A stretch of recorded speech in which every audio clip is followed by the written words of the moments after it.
Muy bien, voy dando la entrada.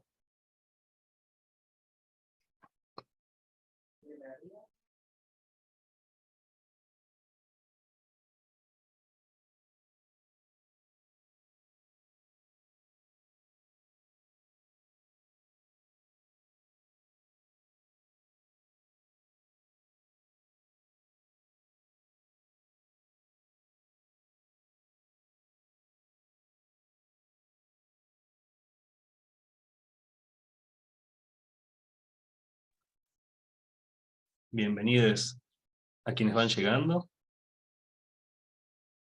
Estamos dando la entrada y enseguida comenzamos.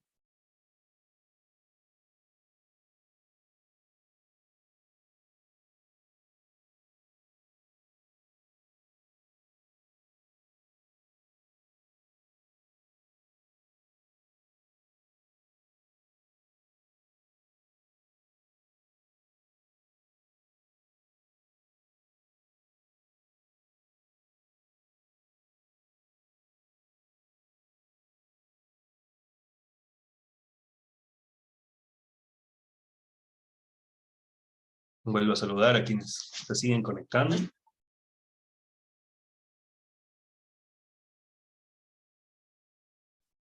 En un minutito ya comenzamos.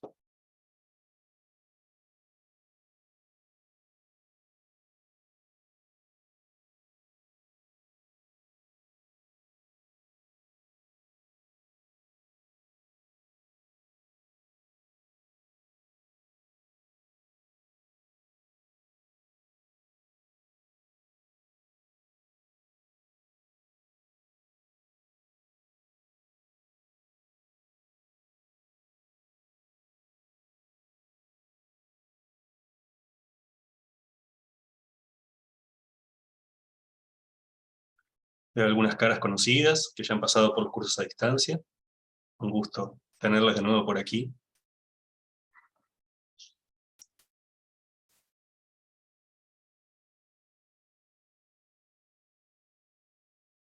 Estoy esperando que todos quienes estaban en la sala de espera logren conectarse. Hay gente que todavía se está uniendo.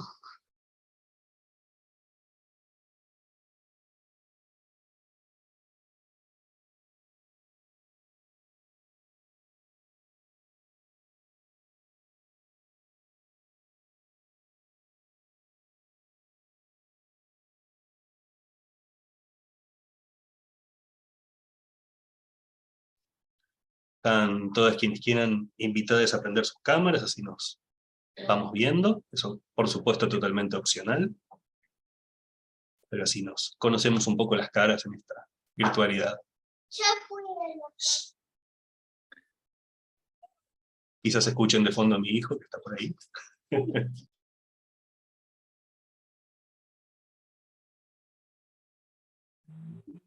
Si te parece, Carlos, vamos comenzando. Sí, sí. Bueno, antes que nada, te doy la bienvenida, Carlos, a vos y a la presencia de todos ustedes. Les agradezco mucho. En estos momentos es muy importante ir recuperando algunos espacios de contacto luego de los años de pandemia que vivimos. Esto se está retransmitiendo también en Facebook, en la página del CELSIT de Facebook. Si quieren recomendarle el espacio a alguien para que lo vea, lo pueden hacer. Se está transmitiendo ya desde hace 4 minutos. Doy la bienvenida a quienes les están viendo por ahí. Y este video va a quedar grabado, así que saludo también a quienes en el futuro vayan a ver la grabación. La grabación de esta clase abierta, que es un teatro de lucha desde la construcción de mujeres. ¿Sí? La idea de esta clase, perdón, admito a los que están ahí en sala de espera, la idea de esta clase la tomamos como una iniciativa junto con Carlos y los cursos a distancia que desarrollamos con el CELSIT, que es un proyecto que tenemos hace ya 13 años. Hemos sido pioneros en lo que tiene que ver con la educación a distancia de teatrología y estamos muy contentos con los proyectos que van saliendo y con los grandes maestros que tenemos dentro de la cartelera de cursos. Uno de ellos es Carlos, con quien vamos a tener el gusto de compartir la noche de hoy. Si quieren conocer más de los cursos a distancia en general, tengo que pasar el chivo, por supuesto, pueden entrar a la página del CELSIT, área de cursos a distancia, o también en todas nuestras redes se van publicando los distintos cursos y talleres que vamos brindando. No lo quiero hacer muy largo, digo simplemente una palabrita más sobre la dinámica. Carlos va a dar una clase de aproximadamente 1 hora, así que va a ser expositiva. Pido que guardemos silencio durante ese lapso de tiempo. Terminada su exposición, vamos a habilitar los micrófonos y va a haber una ronda de preguntas, comentarios, cosa de que se pueda generar un diálogo. Cualquier problema técnico que tengan, les invito a escribirme por privado en el chat, estoy como Pablo Celsit. Si es por privado muchísimo mejor, así no interrumpimos a los demás, ¿sí? Sea que no escuchan, en fin, cualquier problema técnico que tengan, me escriben por privado y tratamos de solucionarlo. Bien, eso es todo, Carlos, yo me muteo, te doy la palabra, gracias de nuevo. Gracias, Pablo, gracias al Celsius. Como yo siempre digo, otra de mis queridas casas.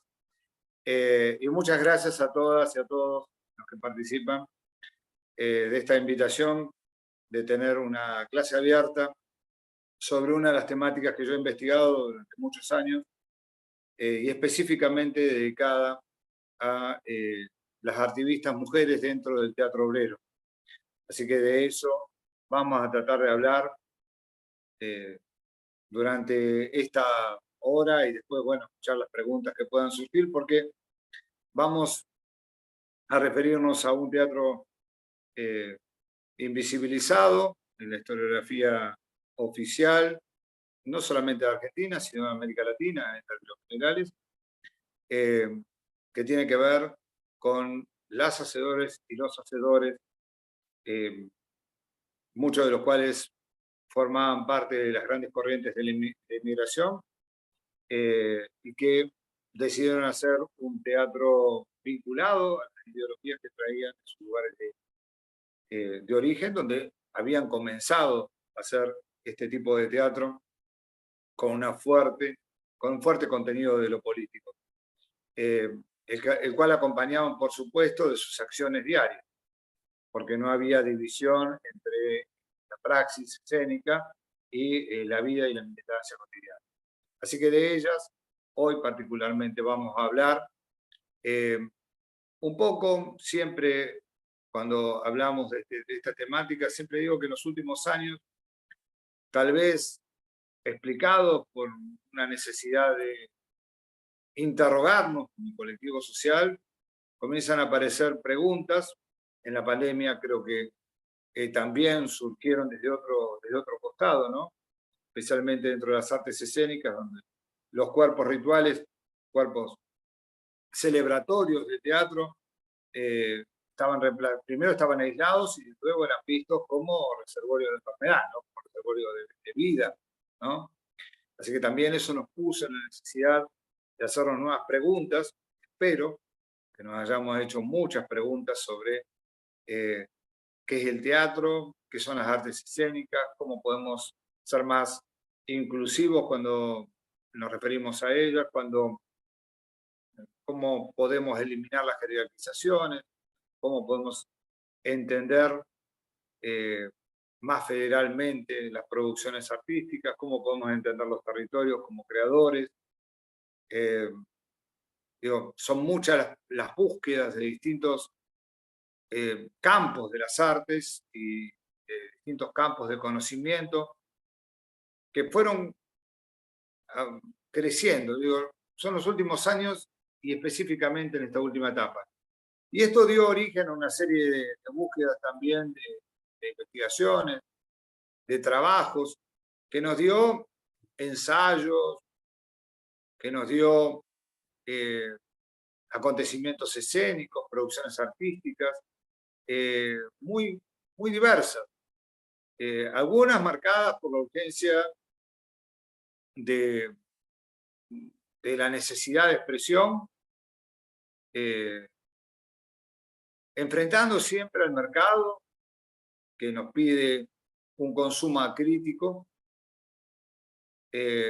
otras sentadas sobre bases epistemológicas muy serias que suponen un tratamiento científico, multidisciplinar, y buena parte de estos trabajos lo que intentaron es responder a cuestiones esenciales que nos venimos haciendo siempre, que están abordadas, insisto, con diferentes herramientas e ideologías a lo largo de los procesos que fueron definiéndose en nuestros sistemas teatrales en América Latina, que fueron definiendo inclusive a los Estados-naciones, y que por supuesto tienen que ser revisadas por la multiplicidad de respuestas generadas, muchas de las cuales no contaban con sólidos argumentos teóricos en algún momento, ¿no? Y así se fueron generando mitos, y se fueron generando sobre todo espacios neblinosos. Yo siempre digo que el teatro se sostiene sobre dos grandes pilares, que son las memorias y las identidades. Ambas dos son fácilmente manipulables. Entonces hay que revisar constantemente y repensar también esas categorías, porque las tenemos que poner en cuestión y no tenemos que reiterar fórmulas sin haberlas analizado. El arte no está basado en repetir, sino que está basado justamente en recrear, en alejarnos de esas consideraciones del identitario surgidas sobre todo cuando nacieron los estados-nación, a partir de los intereses de las oligarquías locales, que no pueden ser pensadas como un bloque monolítico, que no puede ser rastreado de lo identitario, el pasado mítico que es inexistente, famosos años dorados, ¿no? Cuando se habla de, no, pero hay un punto de la edad de oro del teatro, no existe. Sino que tiene que ver con, las identidades tienen que ser entendidas como una multiplicidad de voces cambiantes, en un mundo, además de fronteras muy porosas, donde se dan procesos de interculturalidad, pero también procesos de aculturación muy fuertes, donde la palabra comunicación muchas veces en la acción es reemplazada por un solo discurso, y allí no hay ningún tipo de esos discursos hegemónicos que muchas veces están cargados de eslogan y vacíos de contenidos, son los que nos dejan fuera de... No quieren cuerpos rebeldes, quieren cuerpos que repitan siempre la inercia de la obediencia, ¿no? Y el teatro, obviamente, se basa en los cuerpos rebeldes. Y en una sociedad como la nuestra, atravesada por el capitalismo, por el discurso patriarcal, cuando decidimos trabajar también con las compañeras que hicieron este teatro entre 1890, en la República Argentina entre 1890 y 1930, es el periodo de extensión del teatro obrero, obviamente con desplazamientos temporales, y después con grandes influencias en los teatros libres, llamados independientes, y en los teatros comunitarios, teatros en territorio, los teatros de, también fogoneados por la Revolución Cubana en la década del 60 y 70, las expresiones del teatro militante de esas épocas. Hace también entender que el discurso de la mujer en este teatro obrero sufrió una doble manipulación cuando nos referimos al identitario, porque cristalizaron imágenes que supuestamente la representan, las positivas vinculadas a una mitificación como la que no desea, como la monja hogareña, o las negativas que la presenta como la culpable de, ¿no? Sin posibilidad absoluta de deseo, ¿no? Reduciéndola en la historia impuesta en el imaginario colectivo a un panteón épico pequeño y funcional para un tratamiento epidérmico, donde no aparecen, ¿no? Entonces, hoy vamos a hablar de una construcción colectiva, como es el teatro, dentro de un movimiento que es horizontal, y a pesar de todo, la mujer en ese movimiento intenta ser horizontal, también se encuentra con elementos enajenados, tiene que formar y formular sus propios espacios para rescatar lo festivo, porque digo, no, venimos a un periodo donde que hemos padecido y nosotros tenemos que plantear el teatro desde una pedagogía de la esperanza.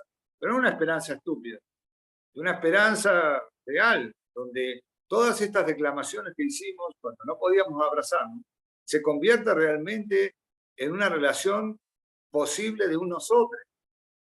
Entonces, si el teatro transforma, y esto es cierto, pero transforma de acuerdo a qué tipo de concepción de teatro nosotros tenemos y qué tipo de praxis realizamos. Si por sí mismo repetir una frase no nos transforma. Por eso, recuperar lo festivo, robado por el poder, los cuerpos que han sido y son fragmentados y hasta negados en sus capacidades creativas, esto demanda de una construcción de una comunidad que es querida sin un cuerpo pleno, que además para eso se usan mecanismos de control absolutamente impiadosos, que cegan de raíz cualquier posibilidad de cerrar el paso a la violencia. El teatro ha nacido como cualquier elemento festivo para terminar con la violencia tragédica, con la violencia recíproca. Esa que nos niega el encuentro personal genuino. Y una vez más, cuando nosotros lo vemos desde el teatro obrero, también vemos que la mujer padece esa mutación de su cuerpo con una saña mayor, porque es cosificada, porque se le roba el derecho al goce, al intercambio fructífero del uno con el otro complementario. Un trueque que no se puede concebir en la distancia del no compromiso, que no puede construirse escapando a la generosidad. Por eso, en estas relaciones mediatizadas, a partir de las herramientas tecnológicas actuales, nosotros podemos recuperar muchos de los elementos que tienen que ver con la teatralidad y el teatro. Y por supuesto, desde la presencialidad concebida como plena, recuperando los rituales cuasi sacros de la corporalidad en juego en ofrenda. Esto es lo que no nos hace funcionales al sistema de dominación. Y yo no estoy hablando acá de un cuerpo pasible de ser seccionado desde una visión positivista, no. Yo lo que estoy demandando es que los cuerpos nuestros tienen historia, construida a partir de las memorias, como decían antes, decía al principio, sin contaminaciones propias de la nostalgia impuesta. Entonces, hablar de este teatro obrero y hablar de las mujeres que hicieron teatro obrero es revelarnos como teóricos ante las afirmaciones infaltables en la oratoria enajenante en toda nuestra América Latina, que siempre aboga por ese cuerpo que respeta los mandatos de la homogeneidad y la despersonalización. Esa oratoria, hija de las operaciones propagandísticas realizadas por las autocracias, por los gobiernos y por las oligarquías, que es resistida a partir de la resiliencia de diversos lugares, rompiendo con esa conciencia de masificación sin pensamiento crítico para volver a la armonía y a la solidaridad por encima de la desconfianza. Cuando la violencia es instalada en una guerra indiscriminada contra el otro, contra la otra, como cuando se planteaba la represión de este teatro en aras de la civilización, aparece la eterna sospechosa, el eterno sospechoso, el pusilánime, la que titubea, la diferente. Y aquí, una vez más, sacándole el óxido a esa imagen que devolvían polvorientos textos de un proyecto de países para pocos, terminando con la violencia destructora, que nunca encuentra una víctima propicia sacrificial. En ese contexto, nosotros tratamos de recuperar en la historia momentos festivos.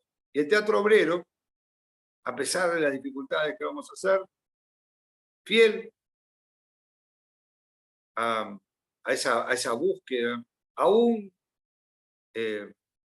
entendiendo que los convites festivos muchas veces aparecen como deshilachados, aculturados y agredidos, se mantiene siempre en la resiliencia obstinada en los huecos liminales. Por eso, a la presencia de cuerpos dóciles, estas mujeres le van a responder con la libertad absoluta, con la conciencia de sí, y a la despersonalización le van a contraponer la reafirmación de su pertenencia al colectivo. Y si hay leyes de producción capitalista y patriarcal, le van a contrafrontar un tiempo mágico, un tiempo primitivo y un tiempo sanador. Y la sororidad como forma de trabajo. Planteando, por un momento, romper con las regulaciones, con las castas jerárquicas, buscando un devenir temporal distinto que privilegie la escucha, que faculte la intervención de todas y todos por igual y que perpetre una revuelta contra el sistema de proposición de las disposiciones que nos encorsetan día a día. Estas teatreras abrazaron ese criterio de expresión, donde la memoria cobraba su lugar en la narración, en los cuerpos interpelados, en sus propios criterios de identidad femenina, que se mostraban en la multiplicidad y en la riqueza sin ningún tipo de avasallamiento, que más allá de lo que ocurría desde afuera. Por eso entender estas consideraciones como un estado de cosas dominante, no deseable, y un camino que comenzó a transitarse con mayor firmeza, es sinónimo de entender una convivencia asociada donde los mitos negativos que estigmatizaron e invisibilizaron a la mujer teatrera en los devenires y en las historias de nuestra escena en América Latina, sean borrados por los pactos vivificadores del encuentro festivo. Ese encuentro que en este caso se detiene en los movimientos obreros, en sus luchas, en sus logros, en sus convicciones, pero también en sus contradicciones.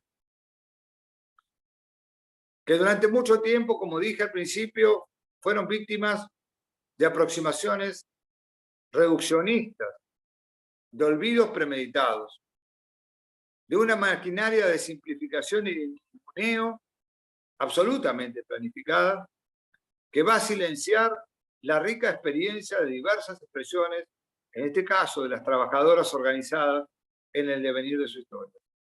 Esta experiencia incluye una producción artística tan numerosa y tan destacable que la convierte en el microsistema más relevante, junto con el empresarial, en la conformación del sistema teatral nacional. Cuando nace la primera poética nacional argentina de teatro en el Circo Criollo, el teatro obrero nacía también en las calles. El primer registro de teatro obrero donde participan mujeres es en la conmemoración del 1 de mayo de 1890. Aunque seguramente, aunque para esto sabemos que en una investigación seria necesitamos más documentación y todavía no la he encontrado, digo todavía, por más que tuve tantos años trabajando sobre la temática, no he encontrado documentación previa, pero seguramente las panaderas, seguramente los trabajadores del riel y las trabajadoras del riel, algo antes deben haber hecho. Pero en 1890 sí, en una ciudad que se tiñó de protestas en recuerdo de lo que había ocurrido muy pocos años antes en Chicago, para que los diarios burgueses locales dijeran, muy pocas personas, por suerte, expresaron su odio en las calles. Y después aclara, muy pocos argentinos, ¿no? En una nueva consideración xenófoba de sus discursos.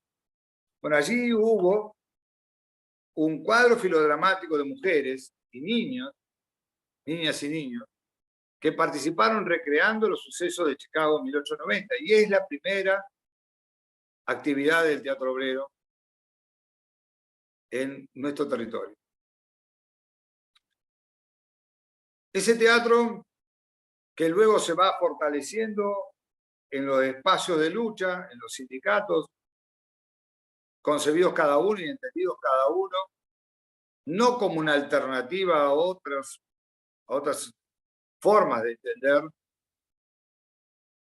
lo artístico desde los centros de poder, sino pensados como un espacio donde se enfrentaba a la concepción burguesa de un teatro para pocos, para pocas, de un teatro limitado a la sala, ¿no? El encierro en la sala. Es un teatro de territorio, es un teatro trashumante, es un teatro que aborda las temáticas sin tabúes, todas las temáticas que surjan, que escucha, que no se encierra mirándose a sí mismo nada más. Y junto a esas huelgas, junto a las acciones directas que comienzan a tener fuerza, la primera huelga de 1878, pero a partir de ahí nosotros tenemos huelga de docentes, por ejemplo en San Luis, en la década del 80 del siglo XIX, tenemos la huelga de las trabajadoras de sus casas, ¿no? La huelga de cocineras. Pero tenemos un montón de huelgas protagonizadas por mujeres, llegando luego a la huelga de inquilinos ya a comienzos del siglo XX, junto con esa propaganda formal de los sectores vinculados a los movimientos sociales europeos, que llegaban aquí en esa avalancha inmigratoria que va a redefinir al país culturalmente, económica, política y socialmente. En esas personas que llegan aquí, que son expoliadas por el sistema que las recibe, hay un deseo marcado por muchas de ellas, de más allá de participar a través de acciones, como dije, directas, de propaganda formal, vinculadas al socialismo inorgánico y al anarquismo, también el deseo de convertir cada espacio en un centro cultural y cada una de ellas convertirse en una gestora teatral. Por eso hay una actividad teatral riquísima y de gran circulación, porque no necesitaban recursos exagerados para asegurar. Y así comienzan una aventura que no reconocía de desmayos, que no reconocía de obstáculos insalvables, y que como muchas veces me decía cuando las entrevisté, y les preguntaba por qué hacían teatro, con casi 100 años, muchas de ellas, me decían porque era lo que queríamos, lo que deseábamos hacer, lo que nuestro cuerpo pedía. Y por eso lo hacíamos, porque la comunidad lo necesitaba. Y así recorrieron todo el país haciéndolo. Y en las voces, en los recuerdos de estas compañeras, uno fue hallando el hilo que permite recrear una madeja. Primero, no vamos a encontrar una estética. No vamos a encontrar una estética propia en el teatro obrero. Las mujeres de nuestro teatro obrero van a responder a las características del movimiento polifónico al cual pertenecen. Y van a tomar desde los dramas épicos a los monólogos, que además por esa consolidación de una reducción en la condensación misma, les eran muy prácticos. Van a tomar la comedia siempre con un sentido moralizador, desde el punto de vista ético, estamos hablando de la moralina. Nunca van a aceptar el naturalismo, porque el naturalismo es una foto inmodificable de la sociedad. Es copiar a la sociedad tal cual es. Y la idea era transformarla. Este teatro va a plantear lo que muchas décadas después Augusto también va a decir, Augusto Boal, el teatro tiene que proponer soluciones, no solamente generar catarsis o promover víctimas, tiene que señalar oprimidas y a partir de ahí promover soluciones a partir de la escucha. Esto lo hacía. Pero hay nociones generales que aparecen. Las mujeres parten de considerar el arte como una expresión indispensable en la vida de los pueblos, en la vida de cada una de las sujetas, entendiendo que deben ser protagonistas de su propia historia. ¿Por qué es tan importante el teatro? Yo recuerdo que fue interpelada en plena pandemia cuando alguien le preguntó a una representante del campo por qué era importante, ¿no? Por qué era imprescindible el teatro, ¿no? Sabemos que mucha gente está alejada de la praxis teatral tal como esquemáticamente la conocemos. Porque teatro, podríamos hacer un seminario aparte, es mucho más que la concepción cerradita de un diccionario, ¿no? En la definición. Durante mucho tiempo se dice, bueno, el teatro surge y ponemos el día del Teatro Nacional en Argentina con la construcción de la ranchería, y era mucho más importante lo que pasaba con la comunidad afrodescendiente esclava, que lo que pasaba en la ranchería. Era mucho más importante lo que pasaba en los circos que deambulaban por las calles que lo que pasaba en la ranchería. Entonces, digo, hay todo un teatro que no vemos. Cuando hablamos de público, nadie se pregunta cuánto reúne el teatro comunitario, el teatro de usuarios, el teatro en las cárceles, el teatro del oprimido con el territorio, nadie se pregunta. O sí, digo, no podemos invisibilizar. Cuando aquí se estaba constituyendo nuestro sistema teatral, con las grandes compañías, con las grandes actrices y actores populares, también olvidados hoy, que yo le dedico también mucho tiempo en mis investigaciones. Los cuerpos nuestros también devienen de Olinda Bozán o de Enrique Muñoz, por nombrar dos de los grandes actores populares, o de Florencio Parravicini. Y por supuesto, luego llegarán del teatro libre e independiente. Pero digo, ¿entendían estas mujeres que el teatro, entendido en forma amplia, es tan importante porque reúne en praxis la imaginación con el trabajo? Por eso se convierte en un medio fundamental para mejorar la condición del ser humano, hacerla permeable a la sensibilidad necesaria para la construcción de una nueva sociedad. Por eso generaron manifiestos. Esto luego lo tomará el teatro independiente, el teatro libre en toda América Latina, que cuando se creaban los grupos germinales fundaban manifiestos. Nos parece viejo, pero sería bueno que lo hiciéramos hoy. Saber para qué, para quién y cómo, ¿no? Antes de lanzarnos a hacer algo. Y además cumplir con esos mandatos éticos, mandatos que no nacen solamente del deber ser, escrito por alguien, sino que nacen justamente de la interacción. No buscaban el arte por el arte mismo, no hay un deseo de reconocimiento. La fama, de acuerdo a la concepción burguesa, es un enemigo del arte.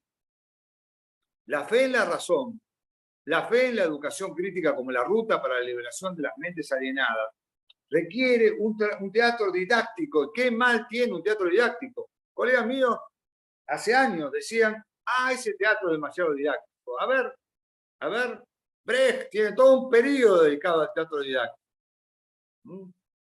Entonces, a veces cuando hablamos de categorías, para justificar una jerarquía y para borrar de la legitimación ciertas prácticas, recurrimos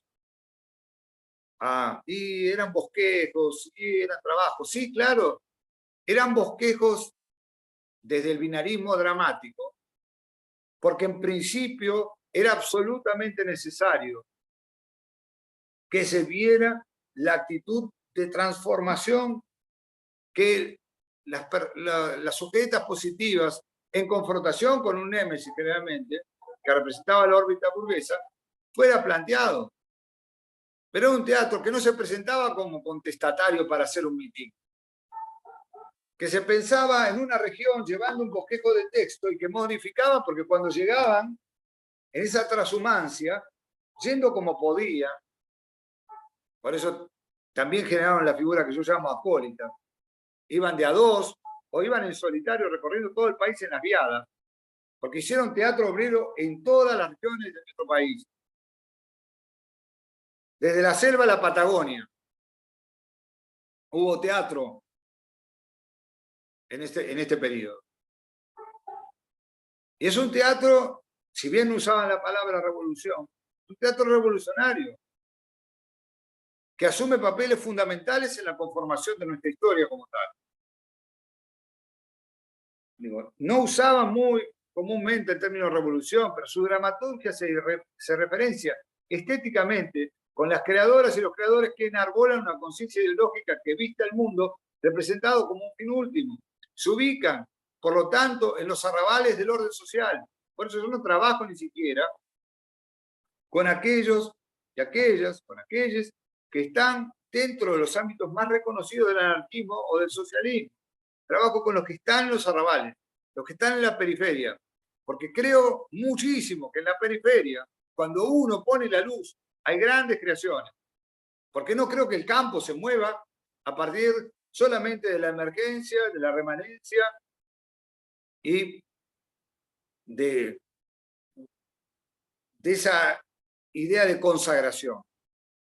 Yo creo que es tan dinámico que nuestros acercamientos, primero cuando empezábamos con la investigación moderna, quedaron absolutamente superados. Digo, estar en las márgenes y atreverse desde las márgenes a conquistar un nuevo orden liberador. Este teatro obrero, nuestras mujeres, es la expresión urgente de esos espacios, de los límites, que eligió para no servir de inofensiva alternativa a la escena empresarial. Una de sus máximas aspiraciones era la de conjugar al ser humano en su libertad dentro de un conjunto superador. Esa era una de las máximas que las inspiraba. Por eso, desarrollaban todos sus actos, respondiendo a un estricto y compacto sentido de lo comunitario, que va a conjugar la lucha económica, la lucha contra el patriarcado, con una decidida militancia e integración cultural. Eran gestoras culturales, pensaban críticamente qué tipo de teatro querían y por eso no aceptaron temas tabúes. Por eso fueron las primeras que hablaron de la violencia, de los femicidios, fueron las primeras que hablaron del aborto, fueron las primeras que hablaron de la homosexualidad. Y por supuesto de la explotación. Es el primer teatro que directamente habla de estos temas. Y fue una lucha despareja, por supuesto. Si nosotros pensamos que la primera central obrera se creó en 1901, la FOA, al año siguiente se crea, se dicta la ley, una ley que permite expulsar a los extranjeros, la ley de residencia, a las extranjeras y a los extranjeros, sin juicio previo. Una ley que le debemos a Miguel Cané, el creador de Juvenilia, pero que además fogoneó esto para responder a los intereses de las patronales de la época, como la UIA. Que poquito tiempo después, por eso yo hablo en uno de mis libros, Jugarse la vida en cada escena, la forma de represión llegaron de la mano del ataque de los cosacos en cada intervención en la calle. Los cosacos, la policía militarizada, en manos de gente como Ramón Falcón, ¿no? Que terminó en 1910 con la Ley de Defensa Nacional, que hizo más dura todavía las especificaciones de expulsión del año 1902. Pero ¿saben qué? Eran expulsadas y volvían. Cruzaban el charco y volvían. Y si no, se internaban en los lugares donde nadie había. Y completaban y fundaban bibliotecas y llevaban las bibliotecas consigo, bibliotecas móviles, y donde no había una imprenta, escribían a mano los monólogos y los repartían. 200 ejemplares hizo una de ellas por día. Ella y su compañero, no quiero imaginarme cómo le quedaba la mano, que fue lo primero que se me ocurrió. 200 ejemplares de un día para otro, escrito a mano, porque no había imprenta. Y la gente muchas veces no sabía leer y escribir. Parándose en el territorio más hostil que se les puede imaginar. En el territorio de la forestal, donde se colgaban a los obreros como si fueran adornos de navideños cada vez que se levantaban o pedían no entrar en ese circuito opresivo. En el medio del fragor, en el silencio de los vientos patagónicos, donde sí se escuchaban las balas de la represión. Digo, todos los climas, todos los paisajes, allí hubo teatro obrero. Un teatro obrero que se plantaba usando distintos lenguajes, y fueron payadoras, y fueron tangueras, y fueron cirqueras, y fueron titiriteras, fueron artistas, buscando cada uno con dónde se formaban. Generaban escuelas, talleres de escuela. Algunos duraron muchos años. Hacían pequeños talleres de formación para dramaturgas, para actrices,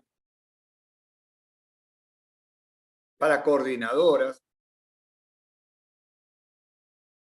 Pero se formaban en el hacer. ¿Dónde se formó Tita Merelo? Que no pertenece a este teatro, ¿no? Pero fue una luchadora. En el hacer. Y fue una de las más grandes actrices de Argentina. Alguien me decía, si Tita hubiera tenido método, ay, si vos tuvieras criterio. ¿Qué método? ¿Por qué tiene que ceñirse alguien a un método prestigioso? Si hay micropoética de actuación, ¿qué es la voz que cada uno genera? Estas mujeres buscaron su propia voz. Buscaron su propia voz. Y tuvieron que enfrentarse a todos los elementos en tensión, desde esa mirada de Crisol de raza, que es terrible, porque Crisol quiere decir que perdemos nuestras particularidades, ¿no? Y la repetimos, Crisol de raza, es terrible Crisol de raza. Tenemos que mantener nuestras particularidades y unirnos. Digo, aquí era tomar lo que hace el teatro. El teatro es rico porque tiene particularidades, porque tiene matices, no porque tiene una sola forma como canon. El teatro no acepta canon. Así que cuando por moda seguimos siempre por el mismo lado, nos estamos equivocando. Y como decía Tadeusz Kantor, el teatro se construye y se deconstruye en la misma escena. Por eso sus biomáquinas se armaban y se desarmaban. Y por eso Kantor pensaba el teatro ligado a la vida. Y todo lo otro estaba muerto. Digo, desde ese lado, ellas planteaban que había un teatro muerto, que era el teatro burgués. Y esta acción tuvo gran eficacia en los sectores absolutamente empobrecidos y marginados. No marginales, marginados que tuvo nuestro país. Basta leer informes sobre obreros que hizo Vialé Macé, una persona íntegra, burguesa pero íntegra, y que le entregó a Roca en 1904 para ver cuál era el estado de los obreros y las obreras en esa época, que lamentablemente no ha cambiado demasiado, sobre todo en las zonas periféricas, porque los yerbatales eran tan terribles entonces como hoy. Por eso, en sus producciones teatrales,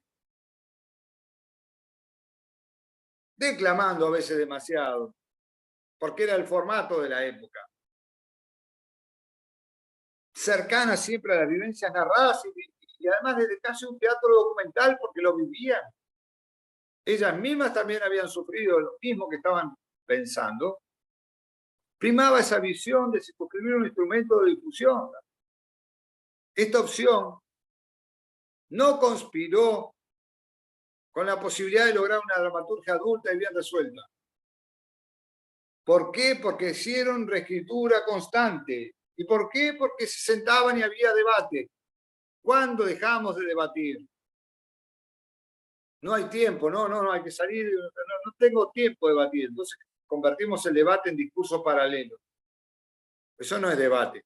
Y el que grita más ganó, porque tiene más poder o que le dan la oportunidad. Eso no es debate. Cuando nosotros perdemos la oportunidad de debatir, perdemos la oportunidad de enriquecer la escena. El teatro libre toma del teatro obrero el debate. Entonces, en vez de nombrar a los primeros que hicieron teatro independiente, repitamos esta acción de escuchar.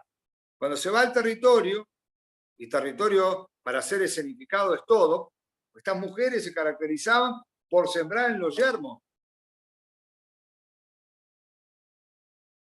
Y la pucha que obtenían flores.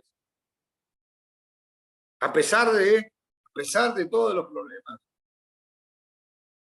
Solamente que una escuchara esa obra, participara de la reescritura, entendiera lo que estaba ocurriendo, saliera del lugar de víctima y pudiera entender que era oprimida y buscar una solución, eso valía todo el trabajo. Los cuadros filodramáticos que fundaron a partir de 1890 y que fueron raleando fundamentalmente a partir de la década del 20, fue una etapa de mucha producción, pero no de tantos militantes. Necesitaban nutrirse de material escénico. Por eso se convirtieron en dramaturgas. Pero lo fueron reformulando, realizando proyectos, constantemente proyectos, con un diagnóstico del público.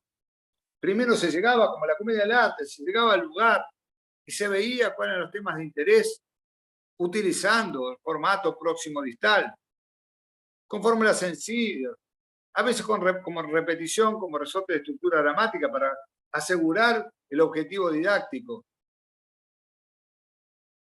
Pero siempre a partir de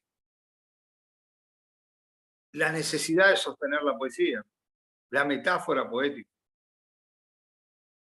Y estos cuadros filodramáticos, especialmente surgidos en las talleres de escuela del movimiento, fue un esfuerzo colectivo de sacralización que exigía de la participante una apertura de espíritu y ofrecía a cambio el control de sus propios medios de expresión.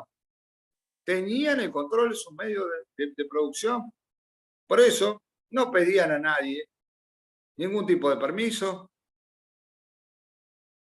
y se sentían a sí mismos como aficionadas, formadas en el mismo seno de la comunidad, no trabajando por dinero, sino por convicción ideológica, entendiendo que el problema del teatro estaba unido estrechamente en ese momento al poder económico de los empresarios.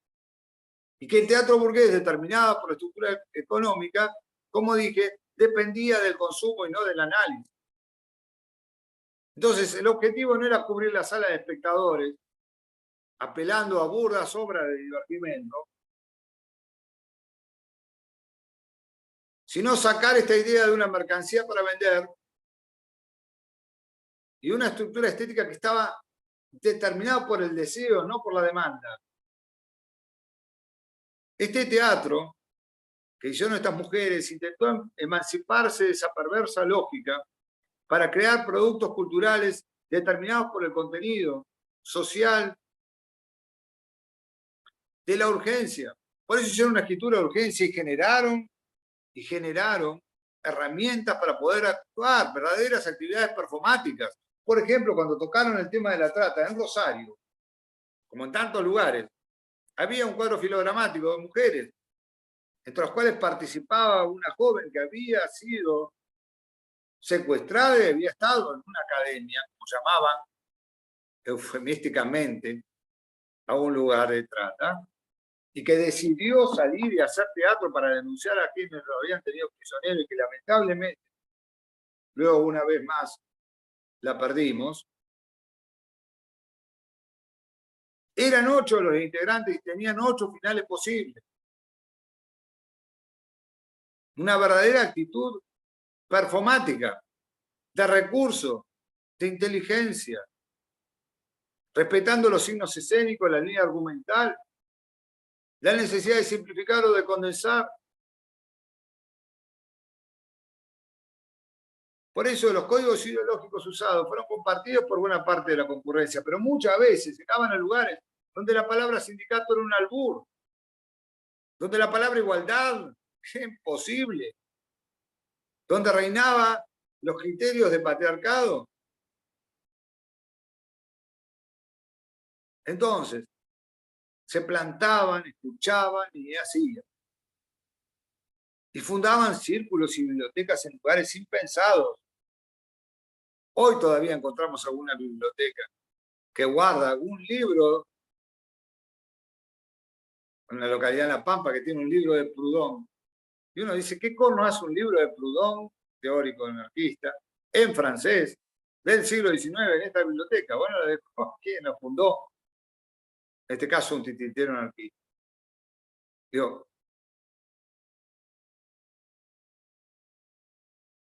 un teatro de imagen, de fuertes imágenes, mucho más simbólicos y alegóricos que reales, para reflejar las causas del comportamiento humano y cambiarla, describir, cuando se tratan de hechos históricos, dando argumentos para presentar al mundo cómo transformarlo, explicitar a través de los personajes concientizados los pasos necesarios para una verdadera revolución horizontal, hacer intervenir al público. El público aquí tenía un papel fundamental, no era espectador.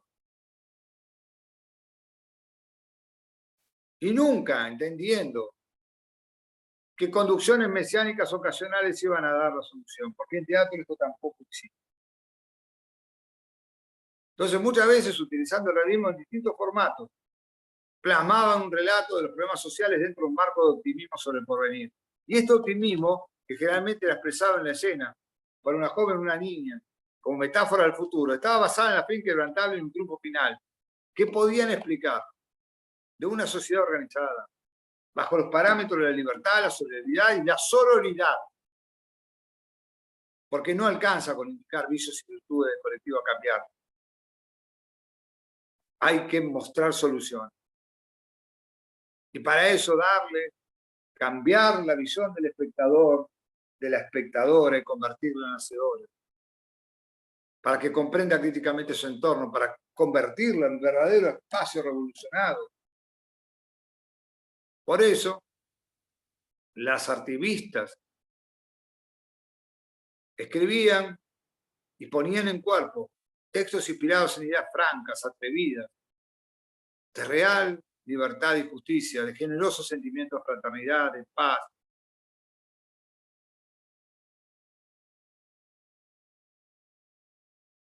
Llevando al camino de lo ético su propuesta.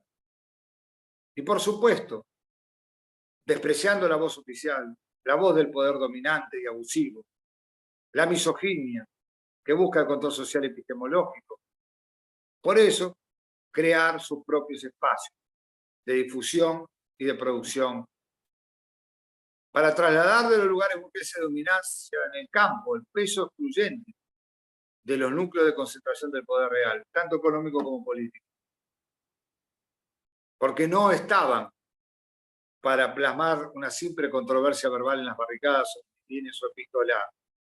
No. Estaban para hacer teatro, para mover a la acción, para conmover. Cuando el teatro nos deja de conmover, de movernos hacia, es bueno pensarnos por qué.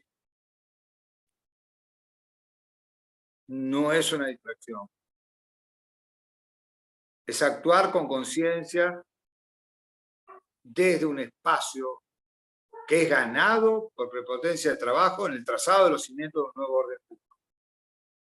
Formándose, como dije constantemente. Denunciando, pero haciendo. Desde los terrenos baldíos del sistema burgués. Ese arte del teatro obrero, ese soporte demoliendo preconceptos, problematizando estatutos sostenidos por los núcleos que claramente ostentan ilegítimamente la conducción.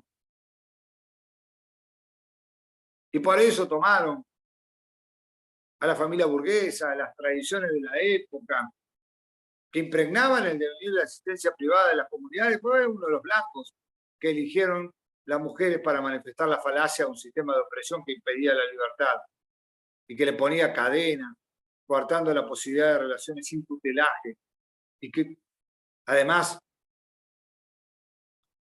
las quería repitentes.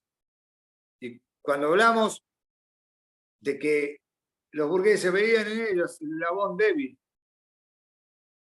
estoy hablando simplemente de las relaciones de poder que primaban, donde la reducción del individuo a simple mercancía que replica o amplifica la estructura de una sociedad hipócrita es lo que se buscaba.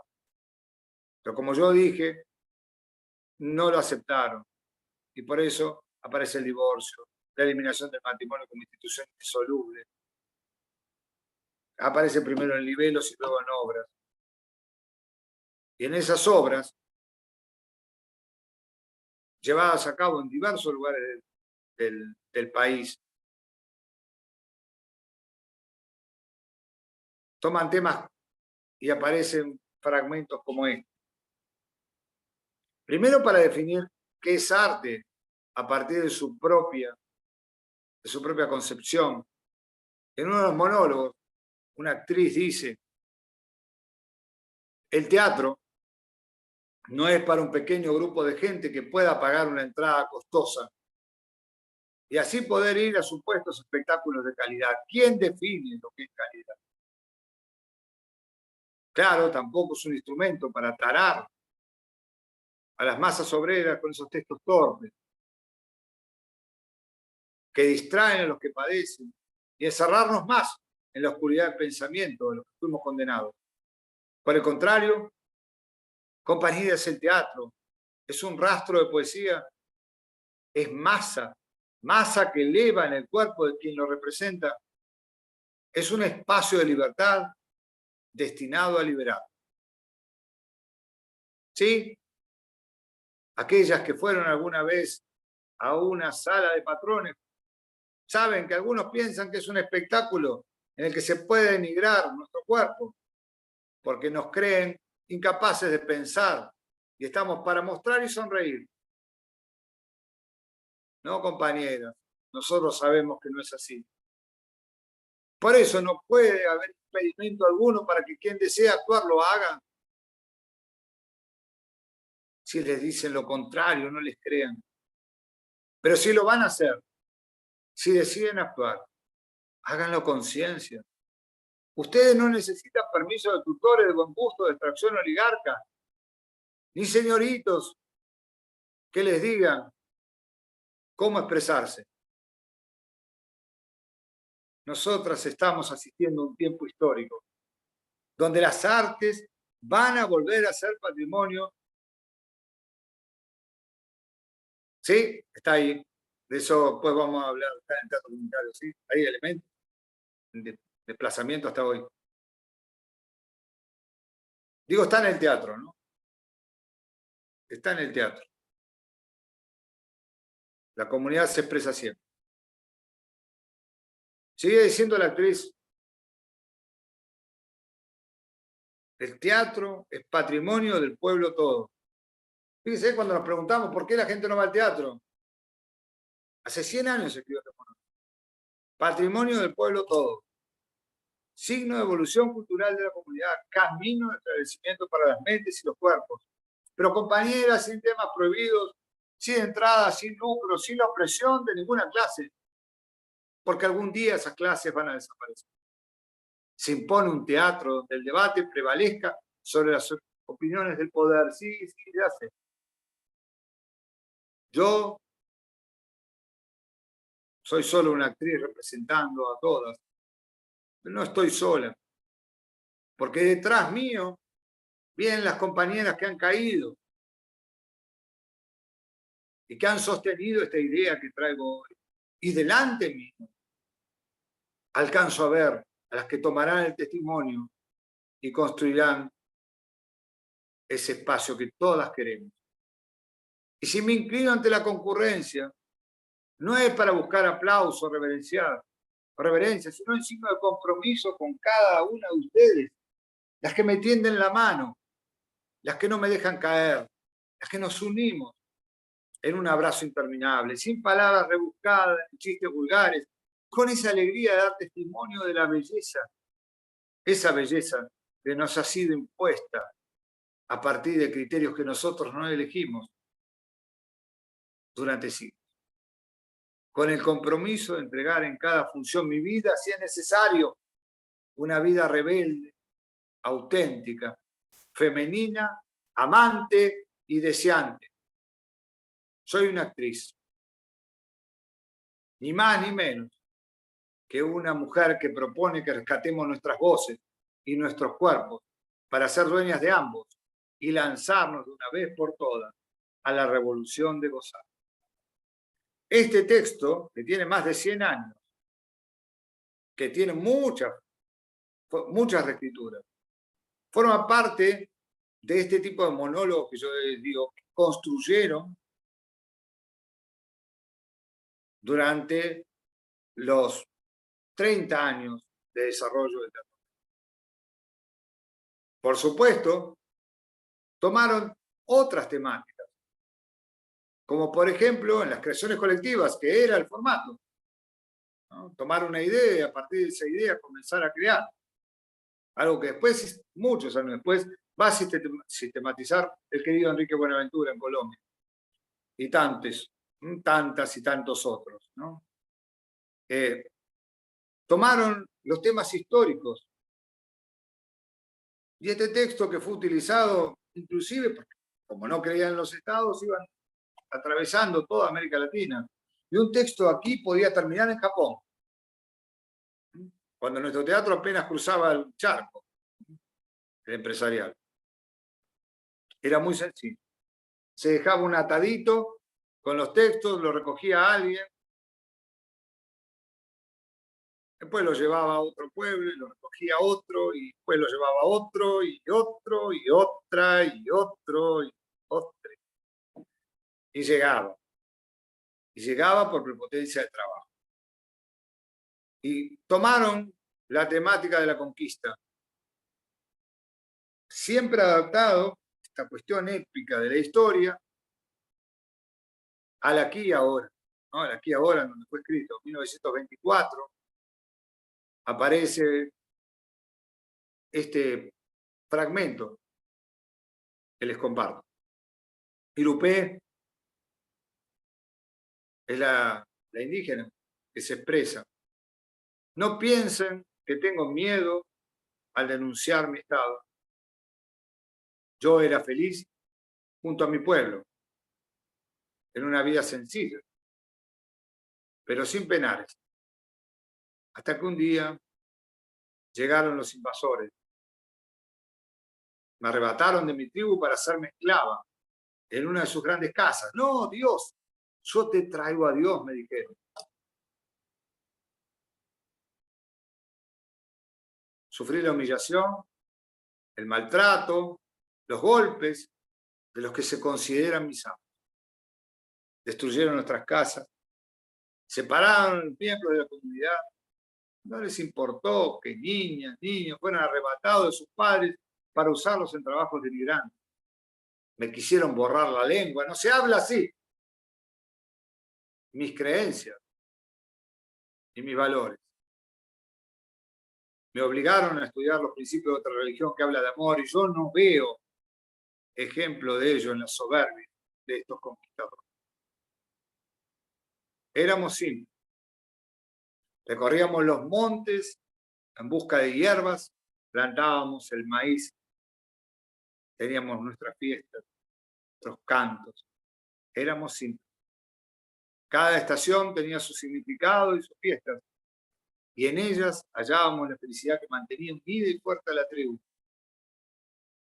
pero no alcanzaba.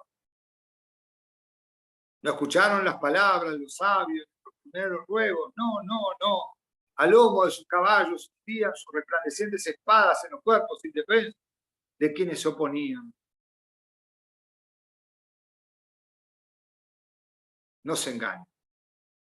No hay lugar para el llanto. No hay lugar para la súplica. Soy una mujer, soy una india, como ellos me llaman. Pero no se equivoquen, porque como mujer india, yo me voy a levantar contra este ladrón español. Me pueden registrar y no van a encontrar armas con las que ellos portan. Pero tengo el arma más poderosa, mi fe inquebrantable en la causa justa del pueblo. Si con esta bandera, que se va a extender por toda la región, arderán llamas el reclamo de libertad. Y me ven sola, pero no es así. Nunca estamos solas. No, las voces de las asesinadas por la codicia, ellas me acompañan. Las niñas que me miran y preguntan por qué. Y que serán las compañías que no se rinden. Y juntas seremos invencibles. Me preguntan cuándo tenemos que comenzar. Y yo les digo, el tiempo es hoy. Este texto del año 24, que fue modificado muchas veces, forma parte de un texto más grande, marca también otra de las características, la urgencia. El tiempo es hoy. No tenemos tiempo para ir a un café y hablar y planificar y esto y lo otro. El tiempo es hoy. La modificación, que sea pequeña, tiene que ser hoy.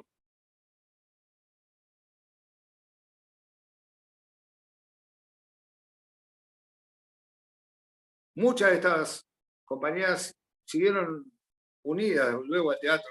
Algunas ingresaron a grupos de teatro vocacional, de teatro aficionado y de teatro independiente. No podemos entender nuestro teatro libre si no repasamos el teatro breve, que por supuesto llevaría muchos días seguir hablando, ¿no? Hablar de las titiriteras, hablar de cómo recorrían, qué tipo de títeres usaban, cómo usaban las diadas para poder generar textos, cuál era el intercambio, cómo las payadoras se paraban en un mundo misógino y entablaban esas verdaderas luchas verbales.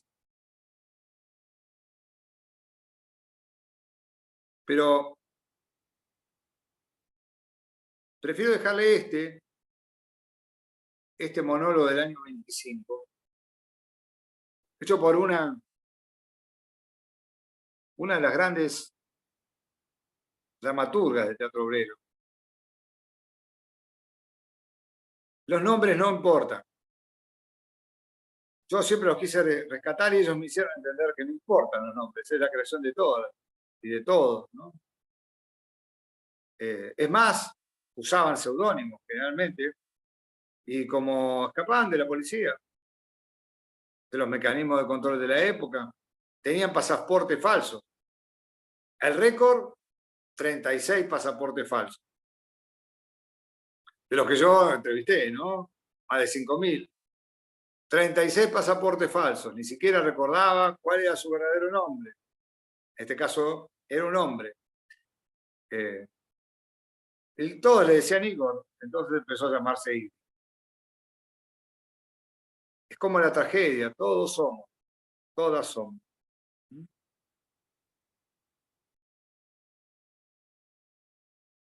Y con esta idea de la narración, porque plantean un teatro narrado, algo que después va a desarrollar Brecht, ¿no?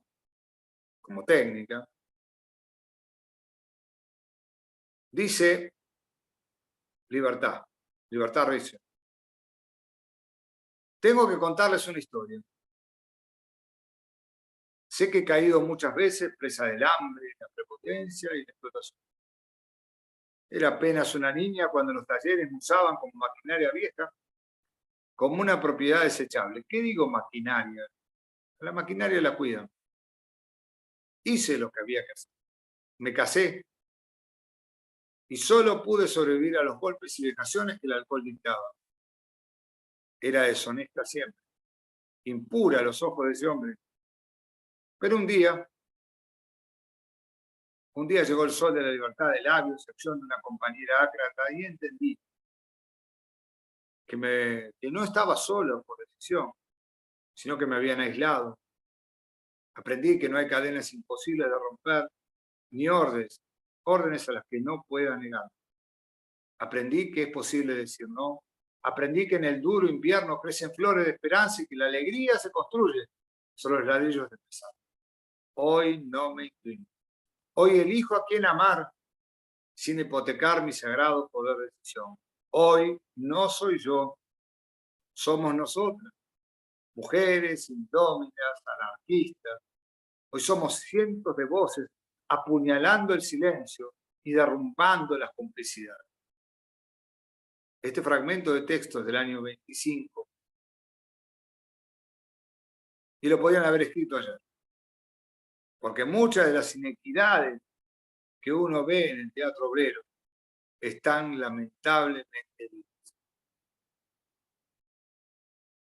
Y si no podemos cerrar, porque son tantas cosas para hablar, la discusión entre puristas, aquellos que aceptaban los textos burgueses y los transformaban, y aquellos que no, los integradores, las integradoras eran que los aceptaban, los puristas las que no, la relación con el Estado, el trabajo en los espacios del conurbano. Y termino con la temática del amor libre en una obra de más de un personaje, hecho por un cuadro filodramático, donde aparece un obispo. Esta es la tercera versión, ¿no? Se fue modificando. Porque era llevada al colectivo y era aprobada o no.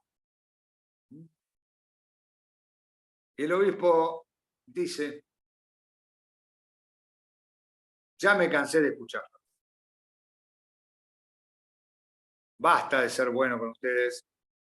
Ya envié al sacristán a buscar al comisario porque son degeneradas.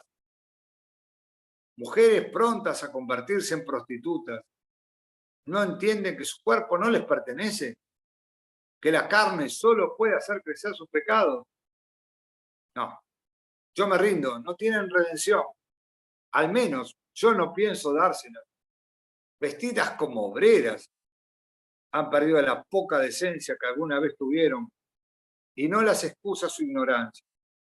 Antes creía que algún buen hombre se apiadaría de ustedes, las aceptaría como marido, pero no.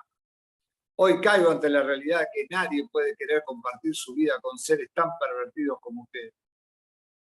Y Libertad le contesta: ¿qué puede saber de la libertad? Si apenas ustedes son capaces de deletrear esas palabras y me acusan de robarles esa libertad, porque les exijo que entiendan el significado del amor. Y el obispo le dice: cárcel, ese debe ser su destino. Y Libertad le contesta: yo escuché desde el fondo las palabras que pronunció, y usted se arroga la autoridad de decidir sobre el cuerpo de mis compañeros. ¿Dicta las reglas de la moral o exclama seguir a lo que su Dios supuestamente dispuso? Nunca lo he escuchado hablar de la esclavitud que padecen las compañeras, que están forzadas a prostituirse por delincuentes que usted conoce bien. Esos doctorcitos son políticos amigos, son corruptos, pero usted los bendice, les da la comunión, los recibe en su misa. Y algunas compañeras lo vieron por allí a ustedes. Nosotros tenemos que obedecer, no podemos entender siquiera el valor de la libertad. Término que además del bien superior está escrito en mi propio nombre. Pero a mí me gustaría hablarle de otra cosa. Yo no sé si se acuerdan, pero usted es el mismo que con sus palabras cultas, con su voz amigable, alguna vez me sedujo. Usted es el hombre con el que mantuve, según sus propias palabras, actos impuros, cuando por juventud y poca preparación caí en su red. y ahora se atreve a darme una clase de moral, quiere cerrarnos la puerta al amor con un sentimiento libre y puro. Pero llame al comisario, porque tal vez estén dispuestos a escucharme, y si lo esconden sus camaradas burgueses, yo voy a defender mi verdad junto al resto de las compañeras. Llame al comisario, si usted es lo mismo, es un cancerbero ignorante que se atreve a mostrarme una cruz para clavarme en ella. Está equivocado. ¿Sabe qué? Su tiempo terminó y está tan muerto que no se dio cuenta. Este es nuestro tiempo. Las compañeras lo sabemos. Este es nuestro tiempo, mujeres. Este es nuestro tiempo. Vaya, llame al comisario. Le queda muy poco. Este texto, que se modificó muchas veces, que fue representado en muchos países, obviamente, en ocasiones se pudo hacer, en otras ocasiones sufrió la represión directa. Pero como les dije antes, si tenían 8 finales posibles, de acuerdo a la cantidad de compañeras que quedaban en pie, ¿cuál iba a ser el límite de hacer teatro? Había que teatrar. Y la presencia de la mujer en este espacio es muy fuerte. Hablando de la discriminación de género, pero fundamentalmente dirigiendo sus críticas al sistema capitalista patriarcal.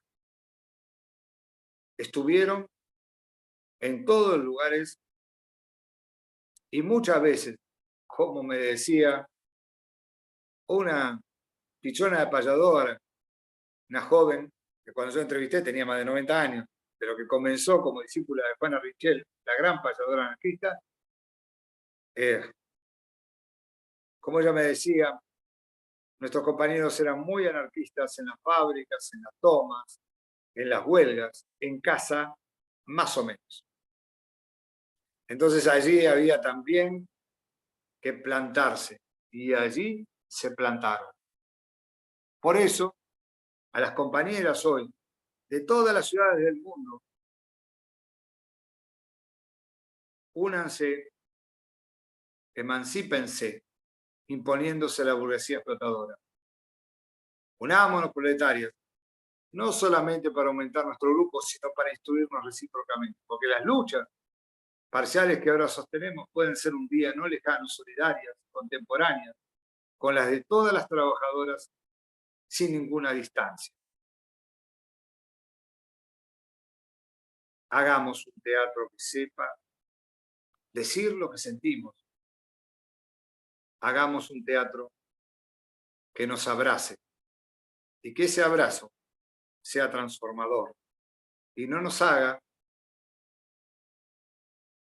separarnos, que nadie esté sola, porque eso es lo que tiene que ver con la solidaridad del teatro, no dejarnos solos una noche, cuando más lo necesitamos. El artiguismo nació para eso, y estas mujeres se definieron así. Se definieron a partir no de ser pareja de un militar, se definieron a partir de ser artistas libres y no mártires, y no sumisas, entendiendo que el amor, con convicción y con determinación, es el camino. Y más allá de los tropezones que tuvieron que soportar, están acá, y están acá para seguir interpelándonos. Abrimos entonces, si alguno quiere preguntar. Gracias por escucharme, espero no haberla aburrido, porque traté de traer las voces, como siempre, de estas mujeres que si algo no hacían en el agujero. Espero que haya sido un poco justo con ellas. Así que bueno, abierto para que me hagan preguntas o... Muchas gracias, Carlos, y muchas gracias por escuchar atentamente a todos ustedes.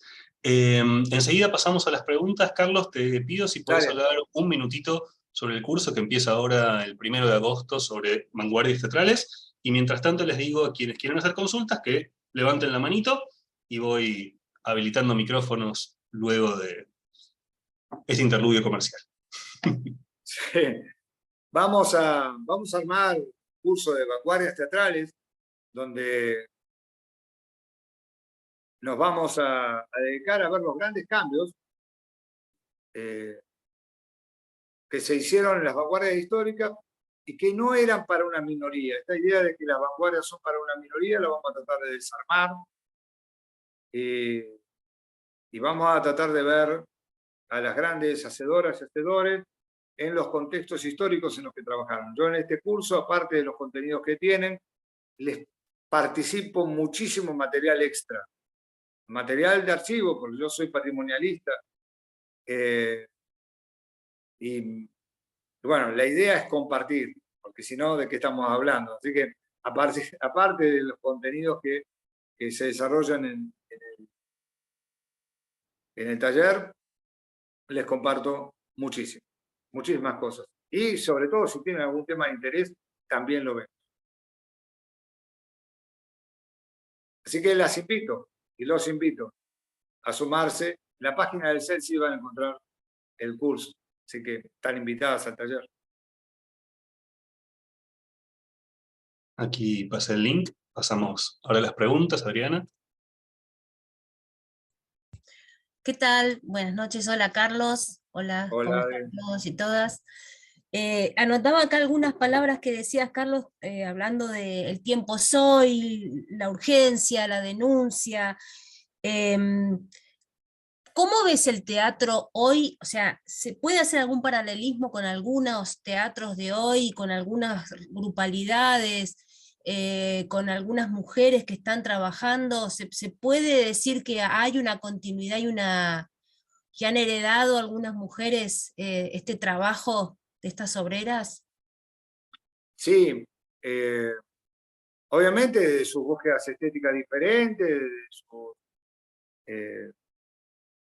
desde la evolución del campo, de sus formaciones diferentes, ¿no? Hay un teatro de territorio muy fuerte en todo el país. En todos los países de América Latina, pero estamos hablando específicamente de Argentina, hay un fuerte trabajo en territorio que merece muchísima más visibilidad. Nosotros tenemos una tendencia todavía a solamente colocar visibilidad en los espacios de dominancia. Hay un activismo muy activo en todo el país. Se mostró en pandemia con realizaciones a través de acontecimientos hechos por estos medios, la mayor parte hechos por mujeres. Y sí, hay un teatro acompañando desde las márgenes, hay un teatro muy vinculado a la enseñanza de Augusto Boal, por ejemplo, con base en teatro del oprimido. Hay redes con respecto a eso, hay redes de teatro y salud mental, hay redes de activismo, hay redes de directoras, hay redes de actrices en todo el país. Por supuesto, un teatro comunitario que es maravilloso. Todo el teatro es comunitario, pero bueno, esto que hemos llamado teatro comunitario existe de antes, de postdictadura, pero que en postdictadura tienen representantes en todos los rincones, porque cuando en los 90 muchos pueblos empezaron a desaparecer, fueron al teatro. Por eso cuando le sacaron el ferrocarril a patadas, aparecieron los locos y las locas del andén, y todos esos nombres que se plantaban en una estación. Y por eso Patricio es sede de los talleres ahí de Junín, es la capital provincial de teatro en la provincia de Buenos Aires, y por eso tenemos un teatro tan fuerte en el Cuyo, en Patagonia, en el Nordeste, en todos lados. Aquel que tiene una mirada solamente de los centros de poder se equivoca, aquel que tiene una mirada solamente dentro de los centros de poder, de los espacios más legitimados se equivoca. Y hoy, mientras estamos hablando, hay teatreras y teatreros que se juegan por una forma diferente de producción. Y ¿saben qué? A ellos no les falta público, porque van al público, lo conciben distinto. Gracias por la pregunta, Adriana. Gracias, Carlos. Habilito ahora a Lucía. Y buenas noches a todos y todas y todos. La pregunta acá, dos preguntas serían en una. Una es, habías dicho que había 8 finales posibles pensando de acuerdo a cuántas mujeres podían quedar, es decir, cuál era la consecuencia que tenía esta forma de hacer teatro, si algunas veces fueron encarceladas o qué consecuencias tuvo. Y la otra pregunta, puntual, concreta, de un dato que dijiste, hablaste de una mujer que denunció trata y que lamentablemente la perdimos, pero no entendí ese la perdimos qué quiso decir. Gracias. Sí, Lucía, gracias por la pregunta. Primero, sí, las consecuencias muchas veces eran la represión, la cárcel o la expulsión del territorio. Las leyes eran realmente muy duras y con las mujeres más. En un texto que publicamos a fines del año pasado, editado y prologado por la doctora Mariela Rígano, nosotros contamos parte de estas historias y la decisión del Estado burgués de no aceptar convivir con ese estado de teatro, con esa forma de expresión, por un lado era reducirlos a la maqueta del que ponía bombas, ¿no? Los textos van cambiando de nombre, no hay un solo nombre, no hay un solo nombre. Igual yo les voy a compartir, les voy a pasar algunos de estos monólogos a Pablo para que Pablo los mande por los mails que han compartido. Y por el otro lado, ¿qué pasó con esa chica? A mí me gustaría saber. Las cadenas de la trata hasta el día de hoy nos han dejado con mucha... Fue otra vez captada por esas mafias que todavía existen, lo sabemos, sostenidas también por los mismos poderes, que lo sabemos. Ella decidió, yo no la pude entrevistar por ende, pero ella decidió luchar con las herramientas de hacerlo a muy pocos metros de donde estaba la academia. Y bueno, fue una vez más detenida y no sabemos dónde está. Como tantas compañeras que fueron y sufrieron la trata y sufren la trata hoy. Es una temática que denunciaron, es una temática que hoy tenemos que seguir denunciando.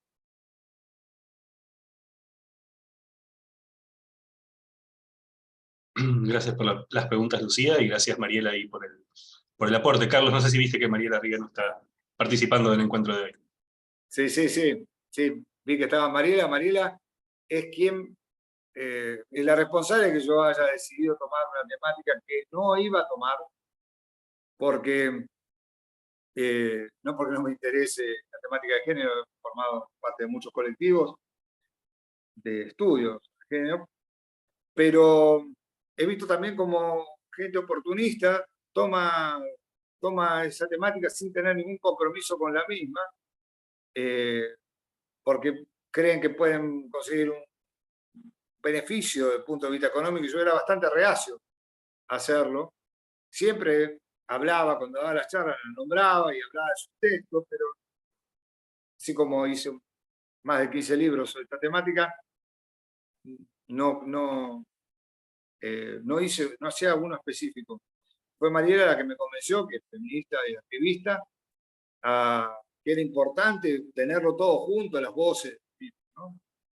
Y bueno, allí se pudo parir ese libro. Buenísimo, Carlos, te paso la palabra a Jessy. Hola, bueno, les estoy hablando desde Misiones, desde una ciudad que se llama El Dorado, que queda cerquita de las cataratas. Vivo en una zona rural y, o sea, primero que nada agradecerte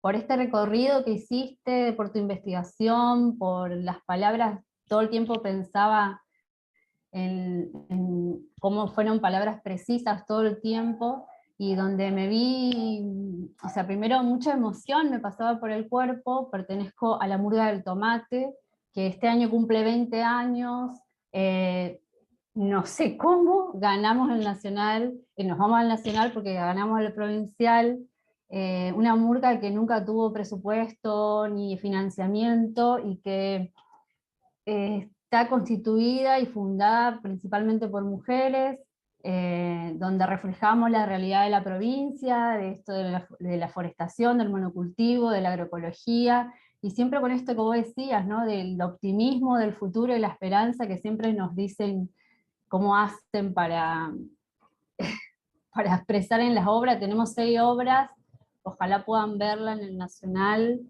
Y nada, eso, más que nada el agradecimiento. Iba a preguntar por los textos, me interesan esos monólogos, pero bueno, nosotros hacemos otra cosa, ¿no? Hacemos creación colectiva y hacemos talleres previos con la comunidad o con pequeños productores en las chacras, y de ahí salen las obras, y después viene gente, nos formamos, y así se van modificando constantemente. Así que nada, el agradecimiento, y la verdad que mucha emoción, porque viene, ¿no? Esto que vos decías, de que no estamos solas, decía esta actriz, sino que viene de una historia anterior, y que tiene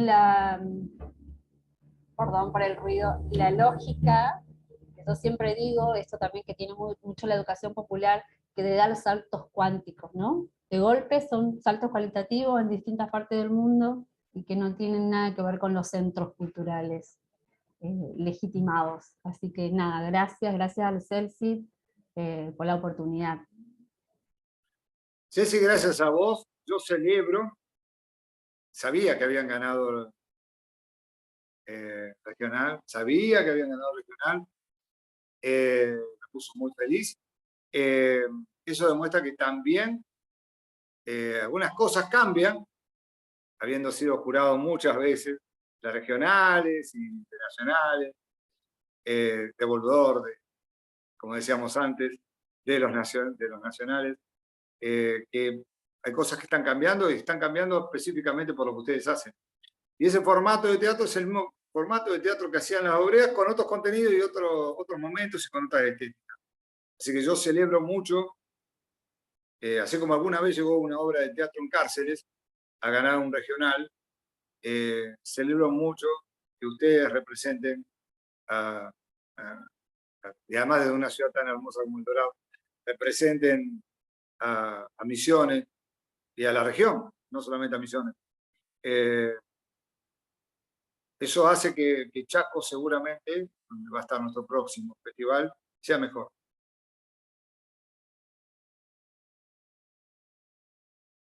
Gracias, Carlos, gracias, Jessy. Perdón, lo comento para la gente que está en Facebook o para quien vea luego la grabación, que no van a ver el chat.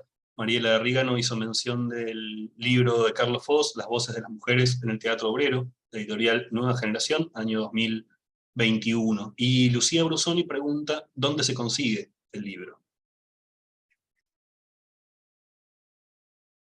Somos medio caseros nosotros, todavía, pero es cuestión de comunicarse, no sé, Mariela, ahí está. Perfecto. Mariela, sí. Dale, Carlos. no, digo que Mariela es, además de una brillante intelectual y activista, es muy práctica, así que yo termino de decir y ya puso el mail. Así que, bueno, me escriben y vemos. Perfecto, para quienes no están pudiendo ver el chat, el email de Carlos es foscarlos3, foscarlos el número 3, @gmail.com. Y Alicia había levantado la mano así físicamente, así que le paso la palabra. No te olvides, Alicia, de activar tu micrófono.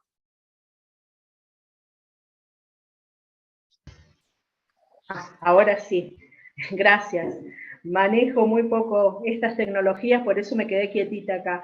Gracias al CELCID por esta clase, gracias Carlos, la verdad me encantó. Yo soy de Córdoba, del Valle de Calamuchita, vivo en una zona rural. muy chiquitas, parajes donde no hay ningún gobierno, muy chicas, y acá la oferta cultural llega muy poco. Yo doy clases de teatro, he hecho teatro del oprimido, y mi pregunta concreta es una apreciación, Carlos, hacia vos, de por qué el teatro no es tan masivo. Y no sé, me parece que mucho más en las zonas rurales hemos tocado temas que son problemáticas exclusivamente de estos lugares, y sin embargo la gente no va. Y no es por el tema del dinero, porque han sido también presentaciones gratuitas. Me parece que debe pasar por otro lado. ¿A vos qué te parece? ¿Por qué no se da esto? Durante bastante tiempo, gracias, Alicia. Hermosa región, también recorrida por el Teatro Obrero, Calamuchita. Aunque parezca mentira, recorrida por el Teatro Obrero. Yo soy del otro valle, del valle históricamente más vendido por la publicidad de Córdoba, ¿no? De Punilla, del otro lado. Soy del otro lado, yo he nacido en el otro valle. Pero Calamuchita es hermoso, así que los que puedan conocer, conozcan, porque es bellísimo. ¿Por qué? Yo no creo tener la única respuesta, pero sí estoy seguro que durante mucho tiempo hubo un divorcio entre la palabra teatro y la comunidad. En donde hubiera los actrices y los actores populares, vamos a dejar un ratito a los obreros y las obreras, las actrices y los actores populares de nuestro país, absolutamente olvidados, que no se dan en las escuelas de teatro, cuando trabajaban en la radio con otro lenguaje y hacían radioteatro, paralizaban las zonas más increíbles donde uno se puede imaginar. Había una comunión con ellos, muy grande. Uno podía ver a los rudos bacheros bajando, porque si tenían un receptor, se juntaban todos a escuchar. Uno podía ver ahí, en los valles nuestros, a escuchar a los Pérez García. La gente terminaba su recorrido y LB3 reproducía a los Pérez García. Y se bajaban. Había una cercanía del actor y de la actriz. Durante mucho tiempo fueron dejados huérfanos de la actividad. Entonces, vamos a tener que ganar la confianza una vez más, pero no se olviden que todo el mundo es creador y creador. Nadie puede vivir sin crear. Hay otra forma de hacer teatro. La comunidad va a ser receptiva. Tenemos que buscar, desde el punto de vista de lo que pedía Boalo, Paulo Freire, buscar la vuelta para la participación. Durante mucho tiempo se le dijo a la gente que no podía crear, pensar, producir, aportar, y ese lenguaje va entrando. La lengua, como dice la doctora Riano, tiene un peso específico muy grande y va calando en el discurso. Entonces, ¿cuántas veces se dijo que la murga no era teatro? Es decir, no aparece en la historia de teatro. ¿Por qué no aparece en la historia de teatro? ¿No? Ahora va a estar en un festival nacional de ¿qué? De teatro. Entonces, lo que creo es que tenemos que ampliar los continentes, no dejarnos vencer, porque la gente tiene desconfianza. Sí, durante mucho tiempo los dejamos afuera de la fiesta, porque creemos que la fiesta fuera para clases medias, para un sector nada más. Y está bárbaro el teatro en sala, y muchos de mis amigos actores y actrices de sala son maravillosos, pero es una forma de hacer teatro. Tenemos que hacer teatro en todos lados, hay que teatrar en todos lados. Y bueno, de entrada podrá no salir, pero tarde o temprano salía. Augusto muchas veces se iba embroncado cuando no había una solución en su obra de teatro de Premio. Uno lo veía y salía muy embroncado, no estaba actuando, salía muy enojado. Bueno, a veces no funcionaba, no se encontraba la solución. la comunidad no llegaba, y eso no quería decir que no había que seguir intentándolo, buscando, escuchando y avanzando. Nuestras historias de América Latina tienen muchas idas y muchas vueltas, tienen muchas derrotas, pero también tiene triunfos parciales. Y lo que dijo recién Jessy, yo no sé si se dieron cuenta del valor que tiene. Es importantísimo que una obra de murga vaya. Mañana va a ir una murga de teatro, va a ir una obra de teatro comunitario. Eso porque estamos cambiando, y después va a ir una obra de teatro oprimido y vamos a terminar con el de, teatro de, porque esa es una forma también de, entonces tengo que ponerla al lado de, para poder legitimarlo, darle un sentido. Mirá que es teatro, ¿no? Va a llegar un momento que vamos a hablar de teatro, pero la comunidad está muy cascoteada con respecto a eso. Es como decía el Flaco Suárez, cuando, gran actor popular mendocino, el Flaco con un amigo, cuando fue a hacer una obra de teatro con el sentido de la universidad a Mendoza, invitó a su madre y a una de crianza ahí del barrio carencial, y no entendieron nada, nada, absolutamente nada, porque lo que hacían no tenía nada que ver, era para 4, y está bien. Pero, y bueno, y el Flaco se dio cuenta, como las mujeres que estaban trabajando allí, que había que hacer otro tipo de teatro. Y se espejó en la Comedia del Arte y usó teatro comunitario a partir del aluvión y descubrió que había otra forma de hacer teatro, que no pasaba por hacer Ionesco, que fue lo que llevaron. Por Dios, Ionesco como se ponía en los 60, en los 70, que no había ni la menor idea cómo poner Ionesco. Entonces, obviamente que era un bodrio importante. Y entendió que había que hacer otra cosa. Lo que pasa es que, y bueno, nos caeremos, pero yo la verdad, hubo momentos en que nunca pensé que iba a llegar una obra de murga o de teatro comunitario, de teatro reprimido a un nacional. Y después la vamos a ver ganar, alguna vez. No porque me importa que gane algo, eso no legitima, es la comunidad la que legitima. Pero son mismos, coño, es de empezar a entender que de a poquito vamos caminando en un sentido positivo. Entonces, Alicia, no dejarse derrotar y a seguir. Hay una gran desconfianza y ¿saben qué? No tiene la culpa la comunidad. La culpa la tuvimos nosotros por haber hecho durante mucho tiempo un teatro que nunca se acercaba al territorio. Y le hablamos de cosas muchas veces, no es el caso que vos planteabas, pero durante mucho tiempo le hablamos de cosas que no le importaba a nadie. Le importaba a un sector y está bien, a nosotros. Está bárbaro que veamos esas obras también.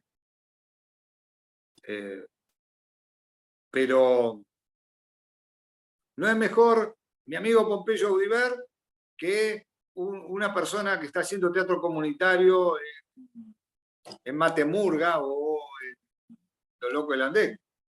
Son diferentes y tienen formas distintas. Son maravillosos los dos. O una mujer que hace teatro mapuché, bien maravillosa, en la medida que respete y no lo haga por el novillo, ¿no? Son búsquedas, tenemos que seguir buscando. Estás en el camino que yo creo que es el camino correcto, que es aceptar todos los discursos, ir hacia todos los lugares y legitimar todo. Tenemos que hacer un teatro más sano, tenemos que hacer un teatro más amplio, tenemos que abandonar cánones, porque los cánones no sirven. Tenemos que buscarnos, encontrarnos, y fundamentalmente, para poder hacer un teatro más sano, esas palabras que son para una remera, las tenemos que poner, la de la solidaridad, la entrega, el compromiso, ¿no? El teatro nos transforma, eso para una remera, para una taza, hay que ponerlos realmente en práctica. Y lo hacemos. Mientras yo estoy hablando, hay un montón de gente que lo está haciendo. Y esas son las personas a las que yo admiro profundamente. profundamente. A ustedes, las teatreras, salen, las que van, las que se tienen que enfrentar a las mismas pavadas del patriarcado, que no son pavadas, son hechos serios, que tenían que enfrentar a mujeres obreras, y que además todavía se les ocurre hacer un teatro que no está legitimado, las miran y dicen, ah, pero claro, hacés teatro de niñeces, como se decía en una época, teatro menor. Pucha. Después apareció Midón, ¿no? Mariana Walsh, esto es bueno. Pero el otro es de niñeces. Y las compañeras como Ruth Mel, que hacían crítica de teatro de niñeces, era como hacer casi obituario. Nadie quería hacer teatro de niñeces. Hacer crítica. Y fíjense de dónde nos puede llevar un teatro carnavalizado que respeta a los niños y a las niñas. No un teatro infantil. De eso tenemos mucho. Hacer un teatro realmente que respeta a las niñas y a los niños, donde podamos hablar de todo. Hay que caminar. Sabemos que cuando vamos caminando nos encontramos con senderos de todo tipo. Pero mientras vayamos caminando, vamos. Así que, si tenemos un teatro que camina, tenemos un teatro vivo.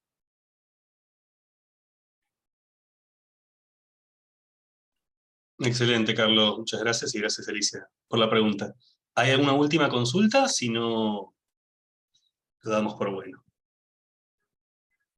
Genial. Bueno, muchas gracias de nuevo a todos por participar. Saludo también a quienes están siguiéndonos por la red Facebook y a quienes nos vean en el futuro por YouTube. Gracias de nuevo, Carlos. Gracias a todos. Y seguimos en contacto. Estamos comunicados. Un abrazo Tengan buenas enorme. noches. Muchas gracias. Gracias, Pablo. Gracias, Elsa. Gracias a todas por haber participado. Abrazo.